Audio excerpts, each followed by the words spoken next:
Hello and welcome to this episode of Stage the Game. Hey. This This week, seems again. Yeah. this week you got myself, Jessie, and returning after his interview a few weeks. This is actually you were interviewed a while ago. Like, I think like 3 years ago. I had kids then. I don't remember. Andrew Tejada is back. Woo! Yeah. Tony, our usual, is he's directing his school's production of Grease. Boo! And I mean, yay, Tony, but boo Grease. yeah. So he's working on that, and he's going to be busy for the next couple of weeks. So, but this week specifically, I stole this week's topic directly from Twitter. Songs no one minds. I saw that's the hashtag last week. The hashtag games struck 4 was trending, and it asked people to list the 4 video games that defined them. So we're going to do that, and then we're also going to say the 4 shows, theater productions that define us. Woo! Heck Jess, yeah, we are. Jesse, we lost your video. So excited. Did you? Jump Dang off. it. I was trying to, because I can't see Andrew, fix it. But as always, I just made it worse. I don't want to take a snapshot and share it to chat. Okay, here we go. Yep, you took a snapshot and shared it to chat. I had to appease the system. It told me to. Now you've Am I had back? minutes of Yes, you internet. are back. Cool. I can't see myself, but I'll trust that you can see. I can only see Owen, but you know what? This is fine. I'm ready. All I right. like to be shouted in Oh. military like a hook. Is it hook? Claw. I Yeah, see it claw. for a second. There Heck yeah. Hey, was a cool poster. Thank you. I'm ready for Infinity War. Yes. Amen. All right, let's do it. Yeah. I'm going to get started with my 4 games. I'm going to start off with classic for myself, something that really got me started in liking video games for the most part, and that's Pokemon Blue version for the Game Boy Color. Woo! Blue version's better than red version. Yes, it is. Whoa. Okay. All right. Because that's the one I had too. It's the one that I had. My brother had the red version, so that's how it went. So clearly mine was better. Clearly. That's the only way I'm judging it too. That, and I That's so also always chose the water type Pokemon always from the start. That's how I Wow. always went. Well, Everybody especially- started Pokemon. Quick, go. Gen 1. Squirtle, obviously. Oh yeah, Charmander. You know. And Bulbasaur. Look at us. Hmm. I don't know. Nobody likes Bulbasaur, but I was a big fan. I chose him every single time. You know, I was the guy. I was one of the guys that chose Squirtle because it got through the first 2 gyms so much better. That way. Yeah. Yeah, that's just smart. That's just good thinking. Returning my keep, suffering for the first 3 gyms, and Mhm. then Yeah. And then it's smooth sailing. Yeah. Heck yeah. It was hard to find a fire Pokemon. There was like not a lot out there. Looking for like a Growlithe very desperately. Good times. Anyway, please go on. But yeah, Pokemon Blue version. Like I said, my brother had the red version, so getting to play with him and doing that, and Game Boy was the first gaming anything that I had other than like the Zoom beanies and stuff that we played in educational gaming. Oh, in can I school. change one of my answers to Zoom Beanies? Does that count? That game rocked. But I always have an emotional attachment to Pokemon. I haven't been keeping up with Pokemon as much just because I can't afford all the new Nintendo handheld devices that keep coming out. yeah. I have promised myself that once the Pokemon for the Switch comes out, it will be enough of an excuse for me to invest in a Switch. Yeah. Because Pokemon on console, I can't turn that down. I mean, it's what we've always wanted. Yeah, oh my god. Like way back since Pokemon Snap on N64. And Coliseum and XD don't count. No, they definitely don't count. I forgot they existed until you mentioned them. Oh man. So Pokemon Blue version will always have a space in my heart. That's how I first really got into gaming. I like staying up, playing really late, having my dad take my Game Boy away, turn it off before I was able to save. Be like, no, you Oh don't my understand. You don't understand. I can't save. I'm in the middle of a battle. That's legit. That's relatable content. So, yeah. And I love those old Game Boys where like they weren't even backlit. Like you put on that little like spiral Yeah, you book had light to so you could do it under your play it in covers. the car. Oh God, the Yeah. Spiral Card. That either, and if they didn't have that, and if you were driving along the highway, I remember like waiting for like a street light to pass, and be like, okay, go, and Yeah. go, and And like what a revelation it was when they were finally backlit and you were like, oh my god. Revelation. Yeah, good times. Good pick. good times. So that's my first pick. Second pick was difficult because I was stuck between two games to go with, but I think I'm gonna go with 007 Nightfire for the PS2. Interesting. Okay. I have no idea and- what that is, but it sounds James Bondsy. It is James Bond, and I picked this mainly because of the memories I have playing with my brother and sister with this game. It was just a lot of fun. There's this one map that we all liked, the Skyrail map. It was this like ski lodge where you could like run across on like gondolas and shoot people. And there were this heat-seeking rockets and fun stuff. It was just so much fun. The story was good too, but that wasn't where I played it. We played for the multiplayer, which was for PS2. You could do two player, but if you wanted to do more than that, you had to get one of those adapters you can plug in the extra controllers. Mm-hmm. I couldn't afford the real controllers. You had to get like the GameStop brand controllers that like worked for like a month or so before they crapped out. But it was the whole experience behind it was just so much fun because like I just remember all like the fun times, like my brother and sister and I screaming at each other, and that's what video games are all about: screaming at your siblings because they're cheating, obviously. Amen. Split screen co-op games. Dude, yes. Such a thing. What was that one? I think it was actually Mario Kart where you could do battle mode and there were balloons attached to the back of the car. Yes. That was a big thing in my childhood. Hey, you're It's not on my cheating. list. Screen looking. Yeah, right? That Yeah, was always a seriously. Before the days of online multiplayer. Mm-hmm. Oh, the things we've seen. Oh God. So old. Cartridges. So that's why that pick. And my choice was between that and Star Wars Battlefront. The original Star Wars Battlefront, not the new Star Wars Battlefront, because the new Star Wars Battlefront sucks. Beautiful, but sucks. Microtransactions. Yeah. But Xbox just made the original Star Wars Battlefront and Star Wars Battlefront 2 backwards compatible for the Xbox One, so I get to play them again. I'm so excited. Hey! I still have the discs. Yay! Good thinking. Good saving. Yes. Just excited for that. That was a close pick, but my third game would be Guitar Hero 2.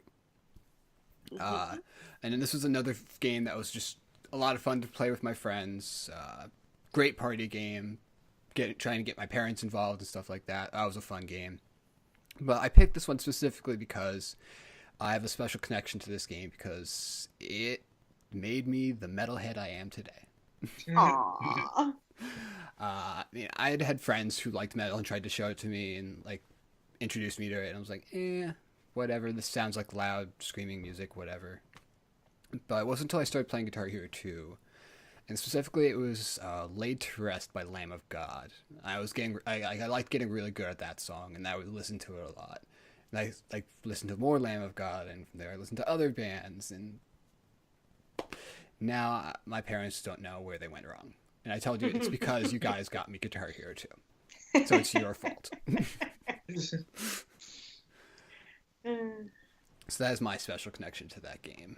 And I know it's not like so much like the game. The game does have a personal meaning to me, but like it also really like changed me personally. Like it's a big part of the person that I am today as a person. Origin story. And my final game, which should be no surprise to anybody, Left 4 Dead 2. Left 4 Dead 2. Zombies? Is that why? Or Do you like zombies? Owen, wait. What? Do you? No, who you said like that? Who What? made you think that? But Left 4 Dead 2 is the reason I became obsessed with zombies. I hold it entirely responsible. I remember I discovered it in college. My friend Jimmy and I went to the Dragon's Lair over at Hunt Union to play, where they had all the game systems. You could just go in and play video games for a little bit. We were looking down the list of games they had, and I was like, I've heard good things about Left 4 Dead 2. I have no idea what it's about, but I've heard good things. Let's give it a try. We picked it up, started playing it. Both really liked it. I liked it so much that when I turned the next year, I ended up getting my own console because my brother and I shared a PS2, but obviously only one of us could take it to college. Like, you know what? And so begins the death match. Yes. Two triplets enter, one shall exit. I wanted to get my own console, and so I was scouring eBay, and then ultimately, what made me decide, I switched to an Xbox, which I know hurts Andrew a little bit. But the reason I did it was because I could play Left 4 Dead. And at the time, PlayStation didn't have as many awesome exclusives as it does right now. Back then, Xbox had all the exclusives, including Left 4 Dead, which was a PC Xbox exclusive. Yeah. And so I switched over to Xbox, and I haven't looked back. Might be regretting it now a little bit, but as much as I love my Xbox. All is forgiven. Sony, you can join the Sony ponies when you want. Yeah, when I can afford it. Yeah, watching all the people playing God of War right now, it's like, But Left 4 Dead 2, played it when I became an RA, and it's my sophomore year in Toby Hall. It just so happened that 3 of the other RAs in my building also really, really liked Left 4 Dead 2 for Xbox. And like specifically, we all played on the Xbox because Left 4 Dead 2 has a Left 4 Dead 2 and Left 4 Dead 2 have a big following on PC. But the fact that we all played on Xbox and we all lived in the same building was a huge deal. And if also, of course, Left 4 Dead as a 4-player co-op, so there were 4 of us, it worked out perfectly. So we would spend nights till like 3, 4 in the morning just playing. And of course, we were the RAs, so no one could get mad at us when we were screaming at the top of our lungs. And like I said, Left 4 Dead 2 is kind of the reason I became so obsessed with zombies, mainly because I was playing the game. My brother saw that I liked the game a lot. He bought me the Zombie Survival Guide by Max Brooks on a whim. It's just like, you like the zombie game? Here's the Zombie Survival Guide. I was like, oh, that's fun. And I was like looking up, and then like a couple months after I picked up the Zombie Survival Guide, I was going through Barnes & Nobles and saw World War Z in Barnes & Nobles. And I was like, oh, same guy. It's like, looks pretty good. I'll give it a read. And that is today my favorite book of all time. Absolutely love that book. And Thanks, Owen. That book like took me down the rabbit hole, essentially, like never looking back. Okay, zombie genre all the way. So my Left 4 Dead 2 definitely is the initially piqued my interest in the zombies genre in general, and it's made me again who I am today. Aww, the zombie that's so beautiful. Crazy person I am today. And I've actually been playing a lot of Left 4 Dead 2 lately, just because of like thinking up to this podcast. I've just been playing Left 4 Dead 2 all week, and it still holds up. I still love it. That's the best when games feel like coming home. Mm-hmm. So, those are my 4 games. Yep. Very nice list, my friend. I think we'll go to Andrew next because I know you have a list prepared. Anyway, so starting off, I'll go similarly to you, Owen. It's Pokemon, but a specific one. This one I'm holding right in my hand. Oh, snap! I read. Heyo. Oh, So that's Ruby version. I can totally identify things. Don't worry. Fire was a little bit cheesier orange. That's clearly Right, and not... also it's twice the size, so that's clearly okay. Yeah, which is like a Game Boy I Advance promise I've version. played them both. I did have Fire, but I don't know. I mean, I've played pretty much every Pokemon game on the handheld consoles. I forked out the money for them. But Ruby, there's just something still all these years later where Ruby is the most important. Like I'm a casual Pokemon guy. I don't EV train. I don't try to capture all 5,000 Pokemon. Good call. Good Go call. and have fun. And in Ruby, it was the first time I raised a Pokemon to level 100, my Blaziken. And I still made sure he transferred to all the future games. So he's in, what are we on? No, we're not on Y. We're on Sun and Moon. Yes. Like, he's Sun right now, that same Blaziken. Aww. And this is the saddest story I have because a few years ago I put this in, and it said the internal battery has run out. No. What happened, which makes the game basically unplayable. So, it was a hard blow, but, Pokemon Ruby, it'll still have that special place, and I still have a piece of it to carry. Thank God you got him out in time. Who knew the whole thing was going down? I was just like, get him off. So of all the games, I don't think anything will have the impact Ruby has. It was just so cool. Even though berries are annoying, Pokeblocks are annoying, and it only had 8 gyms. But we'll get past all that. Yeah. Second choice, I've played almost all the Kingdom Hearts games in the confusing and twisting series that will never end before Kingdom Hearts 3. Whenever that comes out. Yeah. Yeah, it comes out. But even though it's not the best game in the series, I go back to the original for one reason. In Kingdom Hearts 1, I loved the game, but I got stuck on the Tarzan level. I could not beat Clayton. He's the guy with the shotgun and the mustache and everything. I couldn't beat him. No matter what I did, I couldn't beat him. So I put the game down for 2 months. A friend told me, do you know you can equip abilities in that game? No abilities. Just base level Sora. Well, if I could get that far.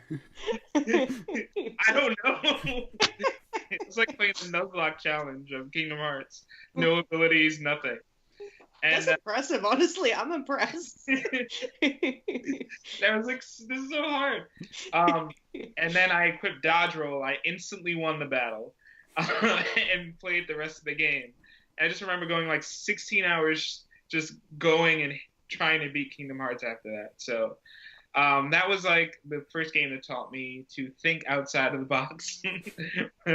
It's not so linear. You have the ability to solve your problems on your own. Just figure it out. So that's a precious realization moment for me. Third game, a huge fan of fighting games growing up, and anime. So my perfect blend was Dragon Ball Z Budokai 3. It was just a fun party fighting game. All of my friends knew how to play the game. We all knew the broken characters. We all knew. And the game itself is very short. The story mode is exactly, if you've ever watched Dragon Ball Z, there's no surprises in the story mode. It's just all the events you played before. But we just kept trying to get better.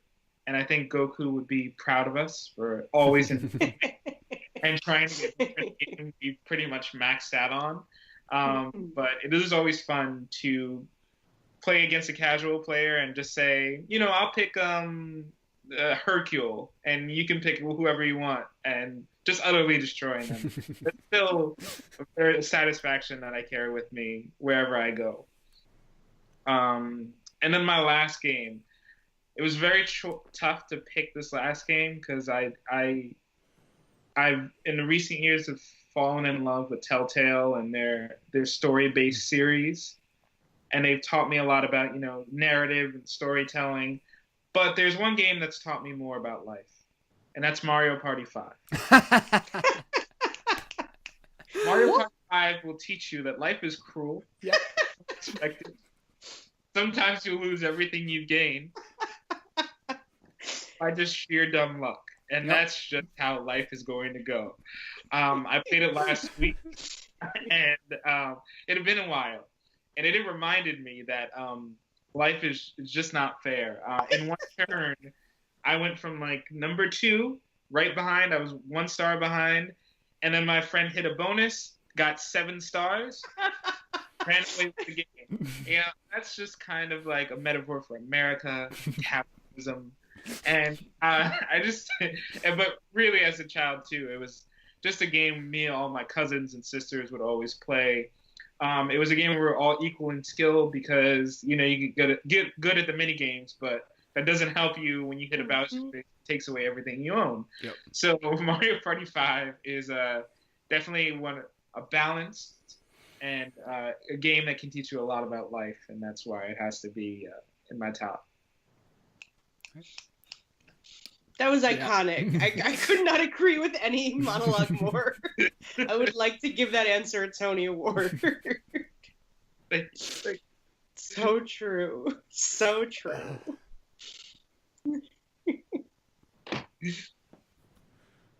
Well, yep. Jessie? Yes, I do have a list. I do have one. I made it. It's right here. I definitely made it more than during this episode ago.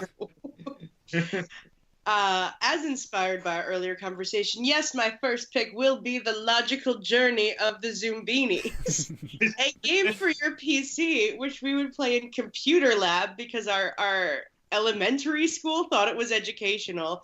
And perhaps it was. Who really knows? But that was like the most anticipated class, so that for 45 minutes you could rescue desperately as many Zoombinis as you could and make those tree stumps their pizzas that they wanted so desperately. That was the best. I recently somehow replayed it briefly on some sort of they have it on Steam, remember? We all agreed to buy it on Steam. Did we do that? Yeah, I don't own it on Steam. I somehow played it on some sort of there's like an emulator, online. That's the word I was looking for. Emulator. But I also bought it on Steam. I think Patrick did too. Maybe I will too, because I've never saved all the Zoombinis. It's hard. It's really hard to save them all. There's so many. But also, now that you're older, you can also cheat. I feel like I made them all very carefully, like with personalities when I was a kid, and now it's like, let's do all green noses. That way I can bypass 66% of the challenge. You can all sit next to each other on the raft because your noses are all green. Good times, yeah. But that was like a bright spot in your dreary elementary school day. Yeah. That has always sort of been held up as the pinnacle of educational gaming. Next pick, moving chronologically through my life, takes me to my basement where our Nintendo 64 was, and there were a lot of options for games I could pick down here where I played with my brother Jared and my cousin Evan. We did a lot of Mario 64 and Banjo-Kazooie, Pokemon Snap, all good shit. But the game I have selected for my 4 is Donkey Kong 64. Did anybody play this? It's a weird fucking game. Nothing is like it because it was so weird. And I think that everybody was on some sort of drug when they made it. But actually, it's kind of fun. You can play as a lot of different characters. You get a lot of different weapons. Collect a lot of bananas. There's an amazing rap when you open that game. I wish I remembered it better. I'll look it up after this episode because it's gonna kill me. But it was hilarious. And I will say for this game too, it is the first game I remember in my brain that had a playable female character. And yes, she was a monkey. Yeah. Yes, she was Tiny Kong.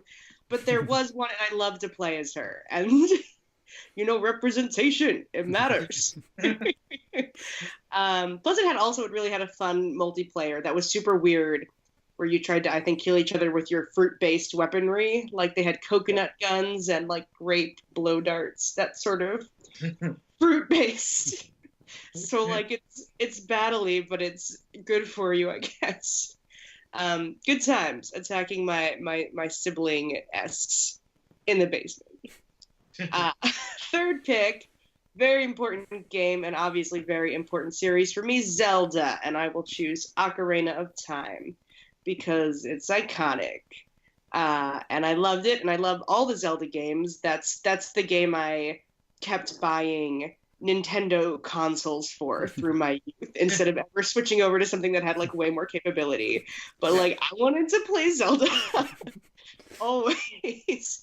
And I have played them all except for Breath of Wild and Skyward Sword because as an adult I was too poor and you know? Yeah, to buy a Wii U and oof, Right, exactly. And then you'd own a Wii U and you have to sort of live with that. I couldn't do.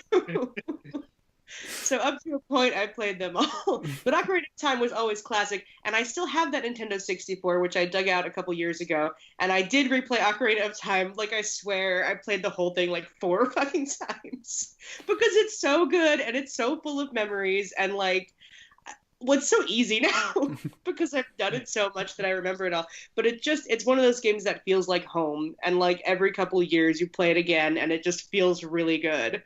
Or like if Jared's ever around, I'll watch him play it, my brother, and it'll just feel like when we were a kid and we were fighting over when we were 2 kids. We were not the same kid. Fighting over who got to play and who had to watch, or like who had to beat the water temple because that's a nightmare. Oh man, I would always change the levels too soon. 4th pick, obviously, of course, Dragon Age Inquisition. Yeah. My favorite game, probably of all time. No offense to Zelda. So, sorry. Right? At some point, I grew up and was introduced to real open world games, which blew my mind. And Dragon Age Inquisition was the first, and I would play it in my roommate's room while she was at work during the day because I, a theater person, worked at night. And it was right that life is real. And it was amazing, and I was obsessed with it, and I have played it many, many times now. And I just love it. It's like the story game that just you get so invested in, and the choices become so real for you as you choose who lives or dies and try to lead the Inquisition to a prosperous. And I have to befriend everybody because it would physically hurt me if I offended any of them. No, like you're kind of lying. Like you tell Solas you're really into elf stuff, but like you're not. But I need to make friends, so it's fine. Yeah, that was like what set me back into video games as an adult, and which made me want to own other systems besides Nintendo-based Zelda boxes. So yeah, those are my 4. Nice. Hey. Open world. Yes, right. Did you first open world game out of all of us, or? Yeah, I don't think any of us has said any open world games. Oh, yeah. Yeah, because they're not really like formative. Like games you played as a kid like meant more. But now that I'm an adult, my God, there's a lot out there. Oh. Yeah. As you can see, we're all very passionate about the games we picked. Lots to Yeah. say. Can't wait to see what we have to say about the shows we picked. Nobody said Super Smash Brothers either. I feel like it's kind of a given. Yeah, you're right. You're right. You're so right about that. It's on the bingo card. You've never been more right, except for about Mario Party 5. All my children will play. They have to learn sometime. It's better they learn it from Mario. Yeah.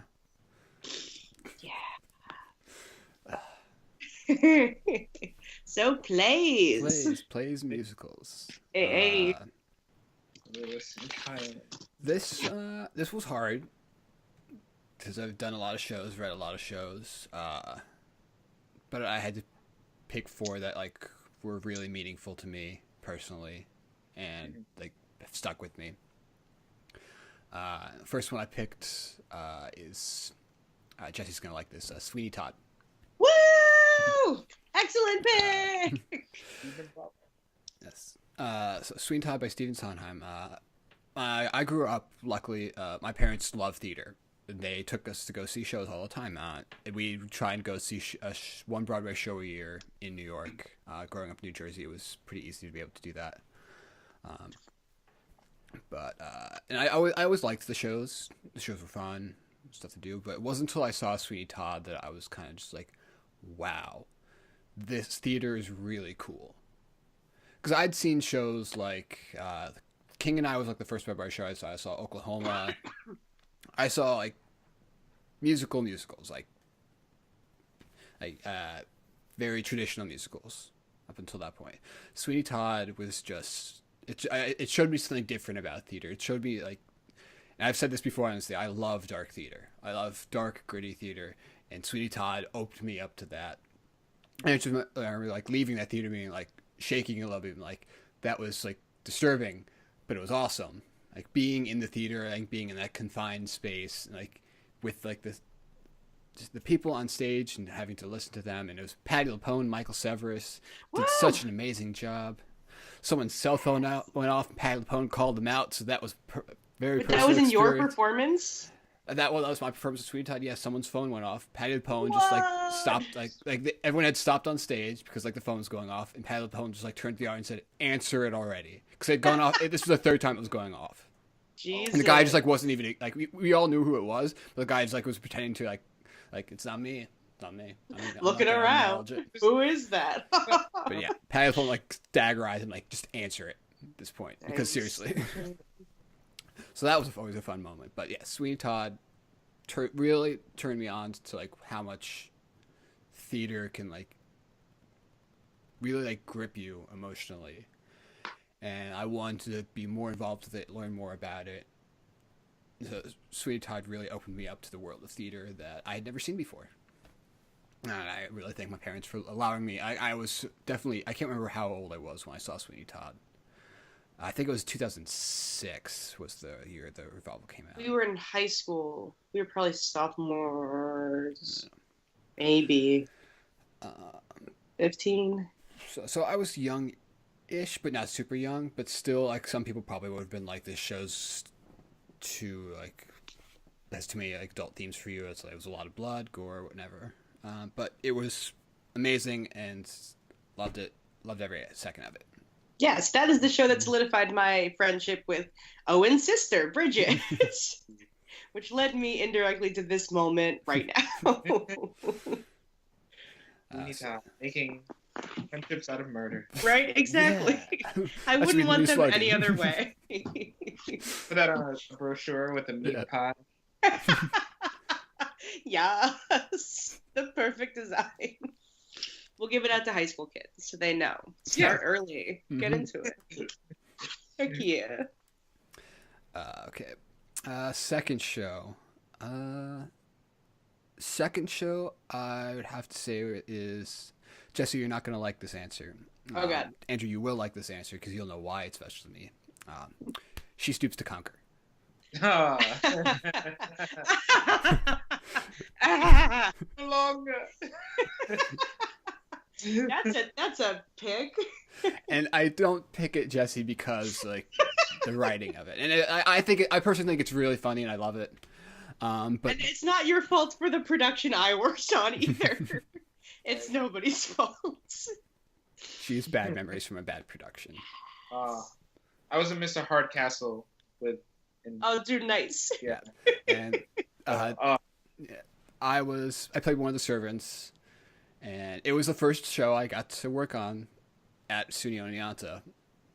And I just remember I had so much fun on that show and realized, like, being in that show is like, these are the people I want to work with. I just love this environment so much. And that's what ultimately made me decide to change my major to theater. I changed it after I finished that show. I think it was before I even finished the show, I changed my major to theater. Yeah. Okay, it's a fine pick. It's totally fine. So it wasn't so much the show, but the production itself. I just had so much fun working on it and like being a part of something like that. So that show will always have like a really special place in my heart. Because ultimately, it swayed me to do theater professionally. Yeah, man. Living the dreams. Heck yeah. Heck yeah. Yeah. Such a fun show. Third pick, it's going to be Seascape by Edward Albee, which is my favorite play. And I picked this because this play was the first play I've never seen a production of this show. I'm going to say that now. I think I've said it before, but I've never seen a production of it, which kills me a little bit. But and the fact that it's my favorite play and I've never seen a production of it says a lot. It's not your fault. Somebody has to do a production of it. But no, it says a lot that like it's because I picked it up on a whim because John McCaslin Doyle, our professor, one of our professors at college, was like, we were going through a list of Pulitzer Prize winning plays, and he describes like his brief description of this was like, hey, like this is a show, like there's a couple sitting on a beach and these lizards come out from the sea and start talking to them. I was like, okay, well now I have to read this. I thought it was going to be like silly or stupid, whatever, and then I just found it so. I was so blown away by how meaningful and insightful it was, and I just immediately fell in love with it. I ended up picking it for my directing scene when I took directing, scene that Andrew was actually in. Hey. Nice. And to this day, there's nothing that I've read that has gripped me, like a play that I've read that's gripped me as much as that has. And I guess like going in with such a wildly different expectation of what it was going to be probably was a factor in that. But at the same time, I just feel it was so well written and like, so emotional. I just really love it. And I really want to see a production of it. Really do. Yes. But the Edward Albee estate, they're sticklers about a lot of things. Yeah. So there's a reason it doesn't get done a lot, I'm sure. Mm-hmm. Fourth pick is going to be 2AZ by Michael Brian Ogden. It's the show that premiered at Purple Rose Theater Company when I was working there. I got to act in it. I got to play my ultimate dream role of playing a zombie. Yes. Now, when I first interviewed for my apprenticeship at the Purple Rose, one of the questions they asked me was like, if you could like do any job, what would it be? And I kind of like laughed at them saying like, well, I have this like my realistic dream job, which I'd like come up with like a year before. Like I have a realistic dream. Like if I ever wanted to, I'd love to like play like an extra as like in a zombie movie or like a TV show or something like that. Just because like I feel like it could happen. Like they always these movie kinds of things, they always have tons and tons of extras. Mm-hmm. If I could, maybe there's a shot at it. Absolutely, and Owen has the uncanny ability to play dead for really long I'm very periods good at of playing time. dead. Where we start to get a little worried that this time it's for real. I can vouch for his skills. And they were like, well, funny enough, we're doing a show here in a couple seasons about the zombie apocalypse. And then immediately I was like, I need to be here for that, and I need to be in it. I don't care what I have to do. It has to happen.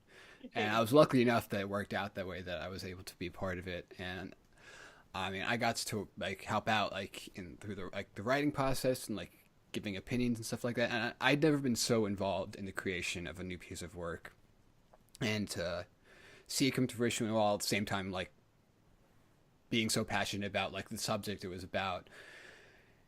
And it was my first professional acting debut. There's just so many memories tied up with that show, good and bad. The bad, obviously, that being that the production got canceled earlier than it was supposed to be because there's such a big cast, and obviously, show about zombie apocalypse, regional theater doesn't go as well, unfortunately. Which is sad because it was viewed really well, and people who came to see it loved it, but we didn't get people to come see it, unfortunately, because it's a show about zombies. And too much of our theater demographic is... But... Old people. Yeah. But... Made me really sad about that. Yeah. Yes. 2AZ will always be very special to me, and I'd love to see it. I don't think it's had a production done anywhere else since that run. I'd love to see it done somewhere else. Who knows? But those are my 4 choices. Nice. Very nice. Solid. Beautiful memories. Yes. I guess I'll go. 4 shows. This is a hard one. I gotta go where it all started. Richard III is my first pick. Nice.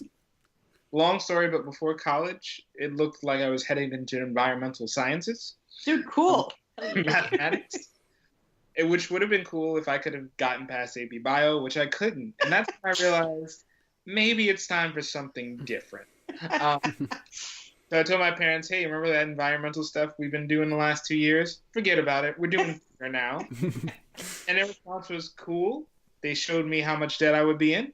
and I was on my way to college. And I had never done a play before. I only saw a handful of them prior to college, and I auditioned for Richard III just to get my feet wet in the theater department. Director pulled me aside and said, "Okay, well, Richard III, there's 658 lines that you'll have to memorize in the show." And I was like, wait, did I get the part of a show? And he's like, "Oh yeah, you'll be Richard III." It's like, oh, Yes. okay, all right. And that experience so much, but I mean the ensemble, the learning the theater process, and being completely new and being mentored by fellow cast members as well as director, unbelievable experience. Up and down audiences. The first night, 75% of the audience left because they were theater appreciation students there for the theater appreciation. Oh. So, right off the bat, you learn this is hard. It's going to be hard nights, but you want to get rid of it. Taught me the first rule of theater that I still keep with me is that if there is negative energy in the space, it's better that it's out. If it's out and away from what you're doing and what you want to accomplish, it's going to be good for everybody. So that was a good lesson to learn early on in the career. And at that situation's basement level, so every audience sense has been fantastic. Richard III is seminal. I go on for hours, but those are the main things that would make the show so special to me. Great show. Secondly, My Children, My Africa by Atal Fugard. It was a play I had found on a whim. It just got recommended to me on one of those long theater history lists. And basically it's a play that takes place in post-apartheid South Africa. And two students are in a debate club and being mentored by a teacher and debating all these current topical issues as they're happening around them. And the play is just such beautiful poetry. The writing is just poetic. Every line is carefully chosen. Every scene is crafted together. The arguments are stimulating. Even though not much is going on scene-wise, there's so much in the words. Like the color of one of the teacher remarks at one point is that I write in red because the color of blood, because that's what you should leave on the page when you write, your blood. Mm. And it's like lines like that is the whole play. And I got to participate in a reading for it and act in it, and that was one of the most enriching experiences for me. Again, audience wasn't the greatest, but but it was the passion, and people who did see it really responded to it, and it was fantastic. I love that play. Always recommend it. It's it's a quick read, and it's beautiful. Atal Fugard is a brilliant playwright. The third show. It was a show I got to direct in my senior year of college. It's called After Ashley. Owen remembers this. Yeah, you did a great job. Thank you. After Ashley is a extremely, extremely dark comedy. Yes. About a boy who loses his mother in a terrible way, and he is thrust into this media spotlight. And it's him growing up as a young teenager in the media, everyone pointing a camera in his face saying, "Hey, remember that horrible thing that happened to you?" Great commentary on the media and how, you don't never think about when something terrible happens, what is really going on in these people's lives. That was what I really wanted to tackle, because I think at that time, it was when news story happened on Facebook and everybody was sharing it, out of control. This is like the onset of this. And it was just like, what is it like for those people going through this?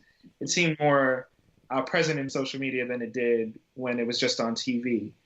And I had an amazing cast. I had an amazing crew that really put in so many hours. It was a student production, so everyone was putting in everything they had in their free time to help get this together. And in a complete opposite from the last two, we sold out the last night of our show, which is incredibly hard to do. a student show costs money. So to get people to pay money to see a show in college on a Sunday is like crazy. So it was incredible. It was an incredible experience. And posters on the wall somewhere. But after Ashley, I'll never forget it. It was a great experience all around. And the last show, quick honorable mention. I worked on a Privacy with Daniel Radcliffe. Ooh. But I didn't want to put it on the list just because I met Daniel Radcliffe, though. One very nice honorable mention. He's a very nice guy. He's so nice. He's so nice.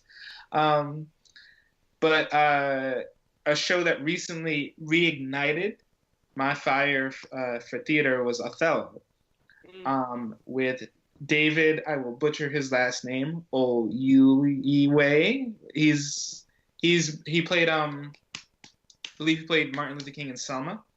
We also had Daniel Craig as Iago. And that production went beyond what I thought the show could be. It did so many innovative things. Just a small snippet. The first 2 minutes of the play are in complete darkness. And you hear everything's going on, but you can only see things when Iago flicks on the flashlight on his face. And he chooses what you can see and what you can't around the stage.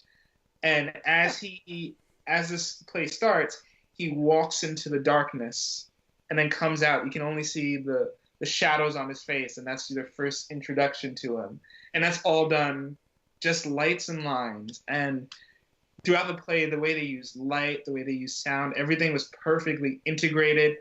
And the show was 3 hours with intermission, but you did not feel it. It was just an incredible roller coaster ride, and it just reminded you of why you did theater. Of course, the message of Othello is incredibly relevant to today's times. And it was also very brutal and bloody, and it was fantastic. It was one of the best theater experiences I've had as just watching. So definitely Othello is in rounding up the top 4 for me. That sounds awesome. Yeah, I remember I wanted to see that production so badly, I just couldn't get tickets. Where was it? It was at, why am I forgetting the name? Was it New York Theater Workshop? Yes. Yeah, I was thinking New Theater? I was like, that's not right. Yeah, New York Theater Workshop. My friend was like, hey, you want to see Othello today? And I was like, I'm unemployed right now. Sure, I got all this time. Yeah, I was also unemployed, but I was like just entering the lottery. And they're like, no. So, Dang, so close to me and I missed it. That's always the thing about theater, right? You have like regrets sometimes, and it's gone. Just a flash. That's the great thing about theater. Like, it's amazing when it's there, but when it's gone forever. Yeah, it's you fleeting. can't see that production again. Oh, never. That's why it's so precious when we have them. Yes, I too have a list of plays that I made today. Or earlier, who can say? Yes, 4 plays. Okay, number 1 for me, although Sweeney Todd is certainly up there, honorable mention for sure. I saw that same production at that same time that Owen did. It was definitely a big spark and a big way down the road of Sondheim, who I worship casually as a god on my off days. You and my sister both. Yes, that is how our friendship was born. But I will choose instead, as a play I saw as a teenager, Inherit the Wind, which I somehow was taken to see, I assume by my parents. That shattered my mind in a certain sort of way, and that like moved me.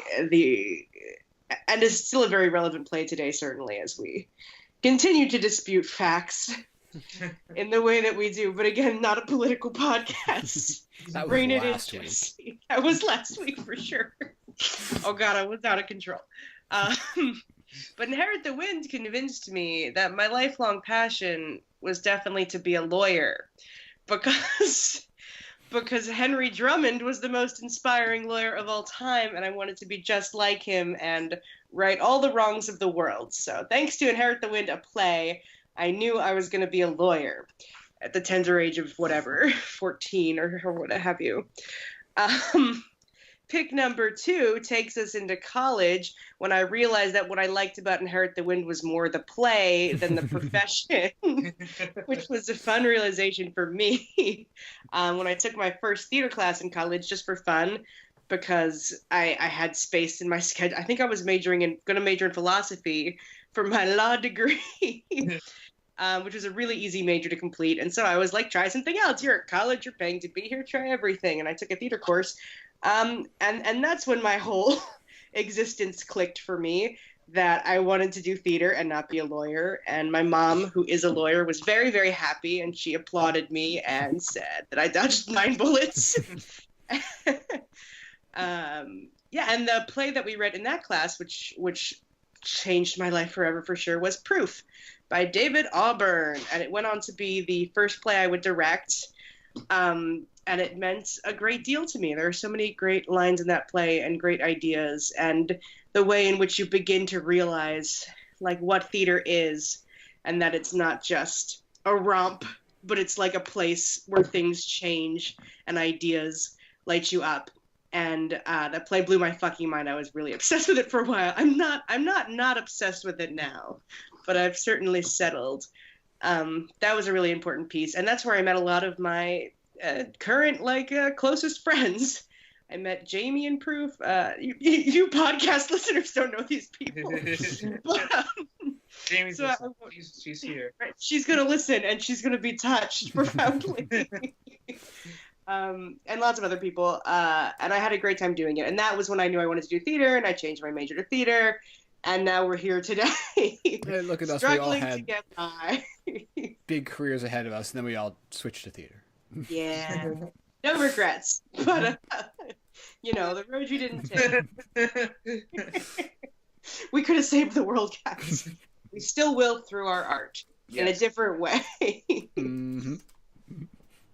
Third pick is my favorite musical, which is a controversial pick, but true. Merrily We Roll Along by Stephen Sondheim, the play that happens in reverse, which I think is fun, just in terms of me as a playwright thinking about how a story has to unfold backwards and where the tension comes from that, but also because sometimes you have an experience, you go to the theater, and things that you've experienced are done on stage in such a way that you feel known, now you exist, and that someone else is going through it, and it feels like you're struck by lightning because suddenly you're validated. And Merrily We Roll Along is a big play for me in that way, where it's so much of my personal experience was captured in it in a way that was bewildering. And the way where you can sing songs and just cry your eyes out, and it feels so good, and you just live your best life for a couple minutes in your car, on a break from your day job, your survival job, or what have you. I don't have a car anymore because now I live in New York, but good times. I saw the Encore's production of Merrily We Roll Along with, at the time, a young Lin-Manuel Miranda was in that, and I had no idea that was it. I was just what a good Charlie. And years later, I was what the fuck happens back there in that theater? Yeah, he was great. I love that play. I love all of Sondheim's works, and no, that's not true. I love the vast majority of Sondheim's works. And many of them have changed and moved me, but that one most of all just feels like my personal experience on stage, which feels, like something important. Yeah. And my fourth pick is a play I saw fairly recently, although time keeps rolling and now I can't remember how long it's been, certainly some amount of time, would be the play Indecent, which I rushed with my brother Jared on a whim, and then emotionally destroyed me in a way that I think I've never been emotionally destroyed at the theater, and I'm frequently emotionally destroyed at the theater. That play was so innovative, and it wove so many stories together with music and time traveling and little subtitles. And I don't know that I can even find the words to describe all the ways in which it broke me, but I will tell you that by the end of it, I was just crying, and I could say no words, and I was just crying Not like a little, not not like a reasonable amount, but just like all of the tears that exist in my body.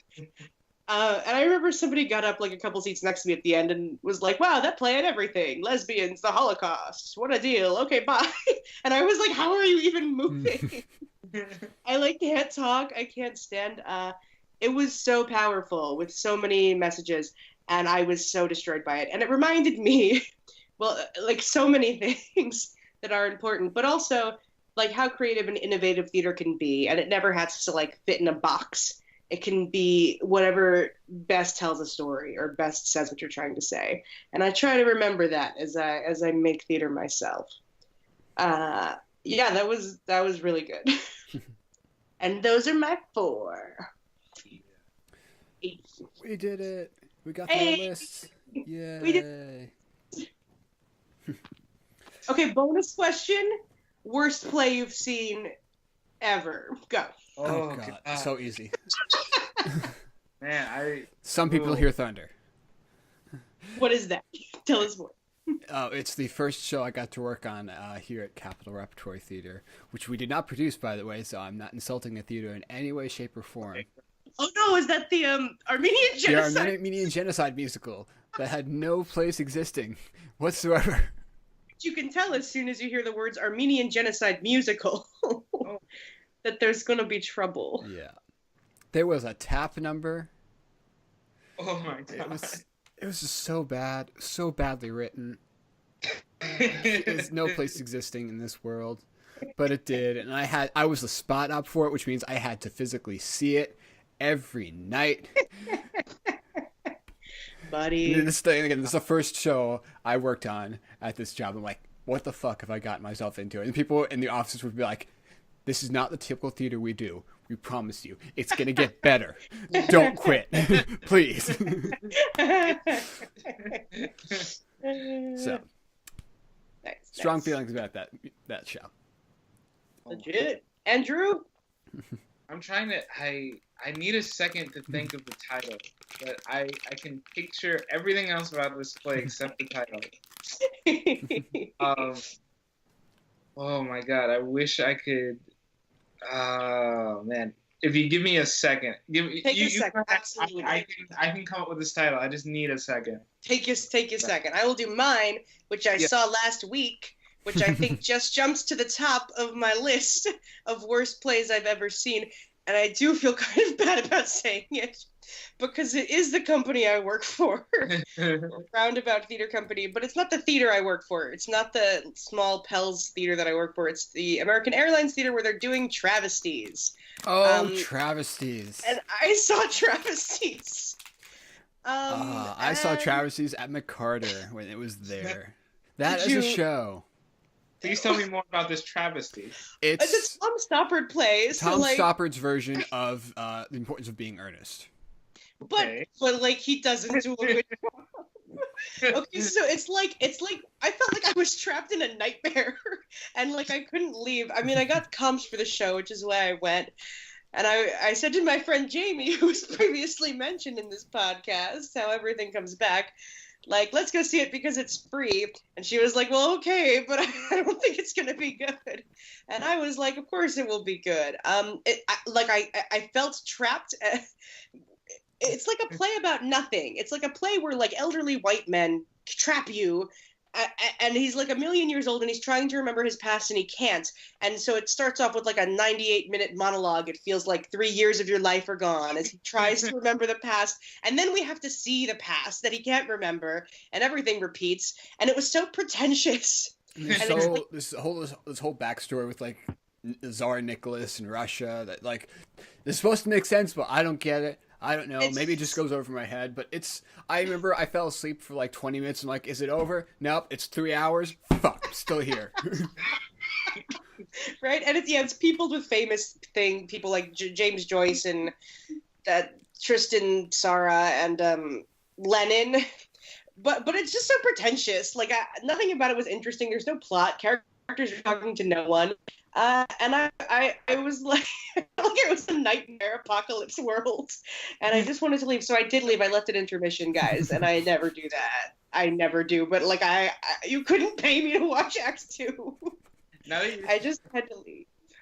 I'm now picturing like the in Batman v Superman when Batman's having that nightmare and That's exactly how it felt, except it was way worse than that. Oh my god, so much worse. I've never felt that way in a theater before, guys. Like sometimes I'm like, this is bad, but I was like, I want to tear down the walls and just run out of here. And I don't care who knows that I hate this production. Sure, that makes you so angry that you're like, I have to do more theater now. Yeah, exactly. It totally does, because you're like, this can't be what people need. This can't be what makes people alive. This is not enough. Right? Why? And then people are going to see that and they're going to be like, oh, theater, it's so boring and pretentious. And we're like, no, it's not anymore. What's scary is like there might be like the only one that, that'll be the first somebody's Oh God, I hope not. Yes, that's their first time and they get a free ticket. Impression. That's what scares me, and that's why it feels like important that it shouldn't exist. That like they shouldn't be doing this now, because it's so irrelevant. I can't get over it. I was just God. It wasn't a good time. I was definitely shocked when I saw that Roundabout was doing it. I was like, okay. Yeah, whatever. man.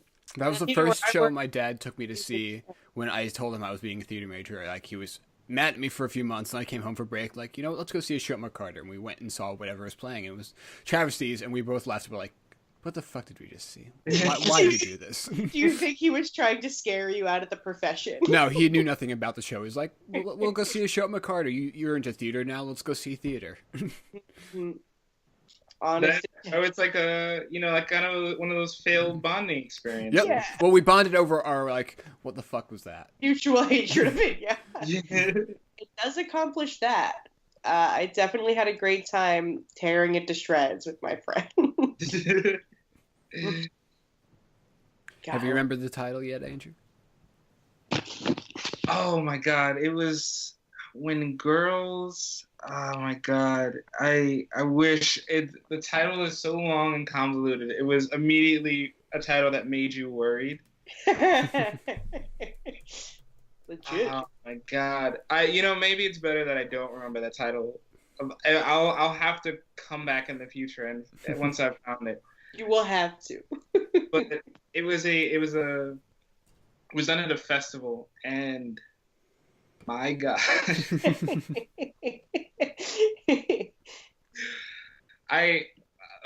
I'll just cut to just picture this, okay? So the story, as we are framed, is about young love. Young boy discovering his budding sexuality. He may be gay. Who knows? He's has an annoying little brother that and they're teenagers, and he's a big baseball star, and he's learning. And they're supposed to be, I guess, roughly around 15, 13. The actors portraying these boys were a generous 30. A generous 30, which immediately shatters the illusion.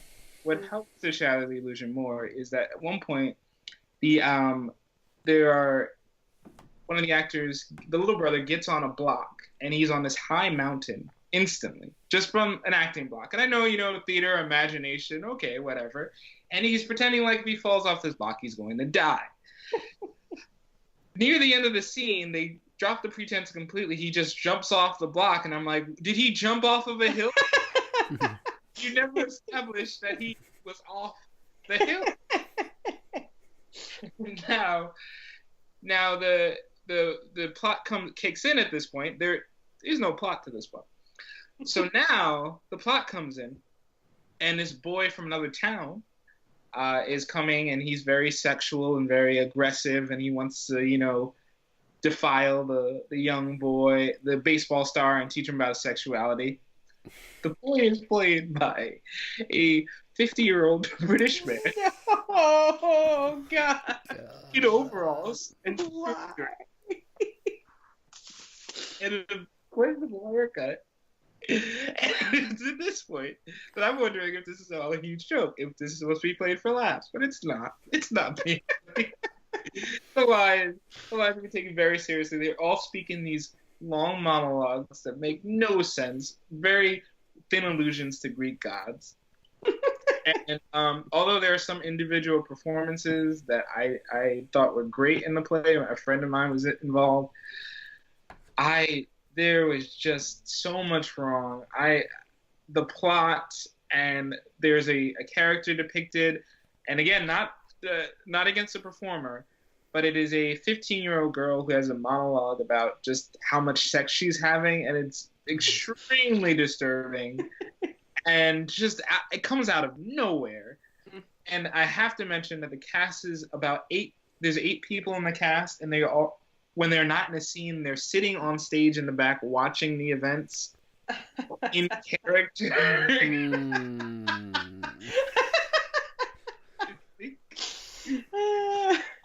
And as a final cap to the hardest, I didn't walk out of the show, but this is the hardest I've ever tried to not laugh during a show. The little kid, little brother of the baseball kids, every time he has a scene with his father just laughs at some point in the scene. And it just comes in and just, even, how are your eggs? And there was one time where I had to convert into a full coughing fit to hide the fact that this was the most hilarious piece of comedy I've ever seen. Yes, it was abysmal in so many ways. But those are just the top ones I could recollect, and I have them blocked out. I wish I could remember the title. One day I will bring it back to you. It's better that we can never find it. It's better this way. One of the festivals. I was like, other plays could have been performed for a LGBT festival. It was also in development for 7 years. Jesus, doesn't that make you crazy? Oh my God. It's like, that makes me so crazy. At any part of the process, just think, hey. Did anybody say anything? Let's have someone else read this. Right? Get some feedback. Oh my God. I'm helping out with our new play festival. I'm reading submissions right now too, and I'm going through the same thing. Like, why? And I was like, one of my least favorite plays that I actually had. Like, we were reading the first 10 pages of all these different plays before we put them on to the next round. And there was one play I was like, this is really stupid. There's no way it's gonna get through. Automatic no. And it's going through the next round. I'm like, no! What the fuck do these people see that I don't? Because it just seems stupid.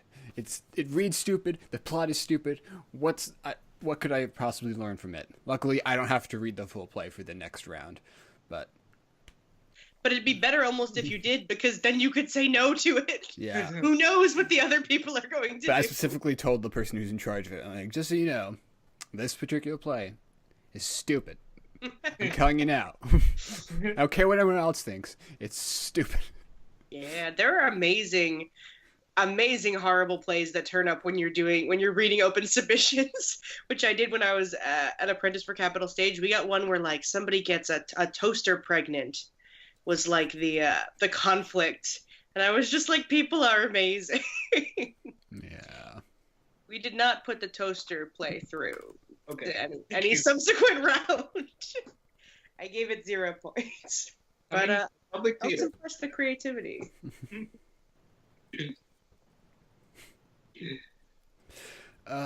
Well, that was a fun discussion. That's gonna be a bonus round. You can save that. That can be an evergreen section of the podcast. Yes. Well, thank you to everyone who stuck with us this far. Appreciate it. And thank you to Andrew for coming on again. Appreciate it so much. Oh, yeah. And we'll see you all next week for the new episode. Bye. Peace.